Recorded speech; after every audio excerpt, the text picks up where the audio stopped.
Si è parlato molto di sicurezza qua nell'area di Crevada e all'incrocio di Ferracin e comunque sulla provinciale e ora questi lavori sono iniziati. In che cosa consistono nello specifico? Allora, questi sono lavori aspettati da anni, a dire la verità, perché questo tratto di strada è un tratto molto trafficato, e però è un tratto dove abitano anche famiglie, per cui c'è necessità da parte soprattutto dei ragazzi che vanno a scuola di percorrere questa strada. Questo è un tratto, ricordiamoci, che collega il ponte di Vidor, la strada che viene da quelle parti, fino a Parè, quindi che poi porterà in autostrada, per cui è un tratto strategico per la viabilità provinciale. Ecco, dopo anni siamo riusciti a partire con questo primo intervento, con questo primo stagio di intervento che in sostanza consiste nella messa in sicurezza dell'incrocio, di questo incrocio dove siamo adesso, e con la realizzazione di una pista ciclopedonale da qui fino all'uscita dei magazzini Ferracin. Poi sarà messa in sicurezza le fermate degli autobus e un attraversamento con un semaforo a chiamata. Ecco, questo sempre per agevolare il passaggio degli utenti da un lato all'altro della strada. Questa è la prima parte di un intervento. La seconda parte, che prevediamo di iniziare a ruota, se soprattutto arriveranno i contributi che vorremmo chiedere tramite il PNRR, e il secondo tratto consistirà nella realizzazione di una pista sempre ciclopedonale dall'uscita a Ferracin, quindi dalla fine di questo primo cantiere, fino all'ingresso di Via Fontane. Quindi metteremo in sicurezza tutto un tratto di strada non indifferente, e soprattutto quello più utilizzato dalle utenze che qui ci vivono. Lei ha fatto riferimento al traffico ciclistico e pedonale.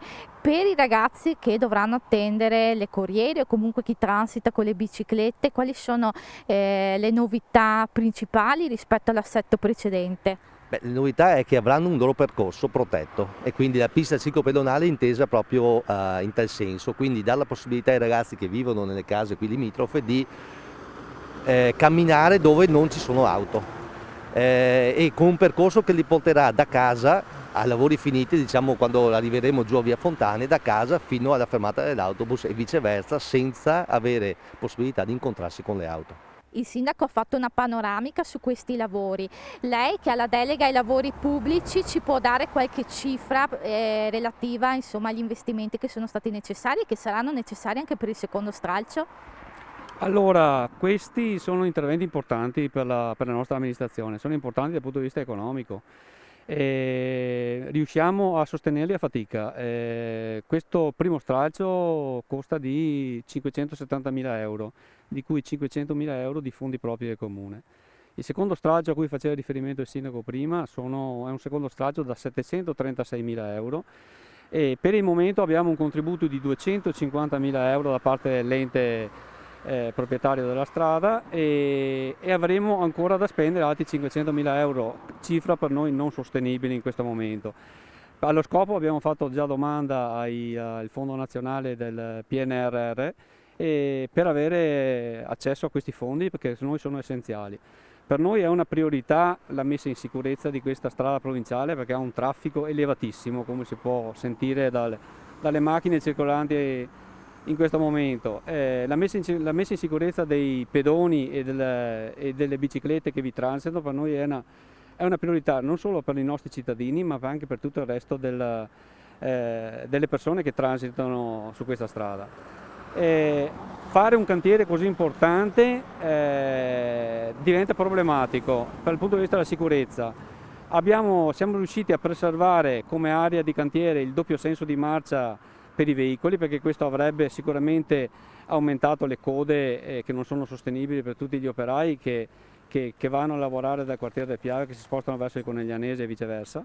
E siamo riusciti a sostenere il doppio senso di marcia, chiedendo un piccolo sacrificio ai frontisti di via Colvendrame, che hanno un senso unico di uscita verso Pieve di Soligo. Pensiamo di avere dei tempi ristretti di cantiere. I tempi di cantiere dovrebbero durare 5 mesi, sono iniziati ad ottobre, per cui il fine dovrebbe essere verso marzo-aprile. È un'opera importante, da tempo aspettata, è un'opera che vuol fare un anello di sicurezza per tutti i pedoni che circolano dal Refrontolese e poi si collegano al comune di San Pietro di Ferreto.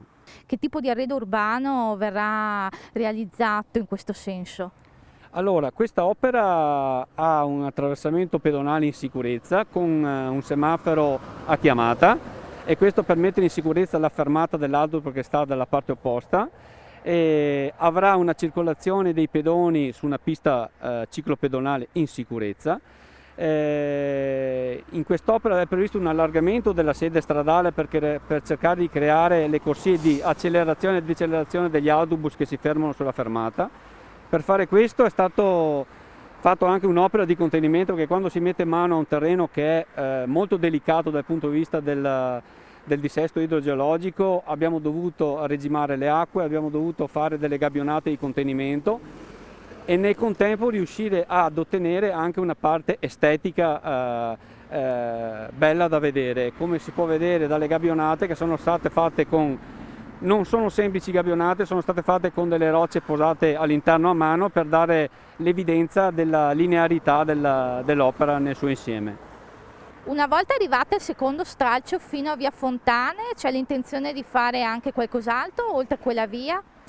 L'idea è di proseguire, però ci deve essere da parte della provincia un impegno in tal senso, perché come si vede dalle economie che abbiamo esposte prima sono importantissime. Vorremmo continuare con la messa in sicurezza di tutta Via Crevada, che prosegue fino nel comune di Susegana, dove stanno già aumentando la pista ciclabile in essere e dove abbiamo in essere anche una collaborazione creando un ponticello sul fiume che fa da confine tra i due comuni.